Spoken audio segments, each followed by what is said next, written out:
Wat is het Surinaams Bijbelgenootschap, of in de volksmond meer bekend als het SBG?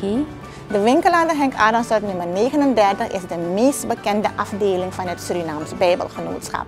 Het woord van God, werkelijk in de taal van het hart. Word vandaag nog donateur en helpt ons dit werk voor te zetten. God zegen u en tot de volgende aflevering van SBG Tori. Dit is SBG Tori. Donateur worden van het Bijbelgenootschap. Maar waarom doneren aan het SBG? Doneren, ten eerste, omdat het een Bijbelse principe is. In de Bijbel staat er, in Lucas 6 vers 38, geef en u zal gegeven worden. Een goede, gedrukte, geschudde, overlopende maat zal men in uw schoot geven.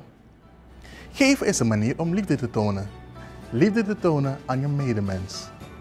Als u donateur wordt van het Surinaams Bijbelgenootschap, ondersteunt u het werk van het SBG en stelt u ons mede in staat het woord van God verder te verspreiden in Suriname door middel van onze projecten en activiteiten.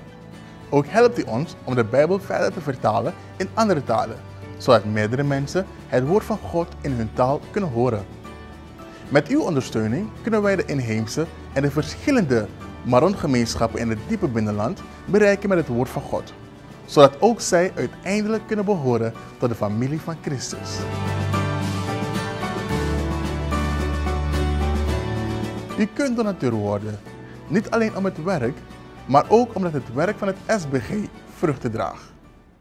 Kinderen, jongeren, ouderen worden geraakt met het woord van God. Levens worden veranderd, gebieden worden getransformeerd. Word vandaag nog donateur en helpt ons dit werk voor te zetten. Wil je weten hoe je donateur kan worden? Neem dan contact met ons op via een van de platformen die u nu in beeld ziet. Dit was SBG Tori.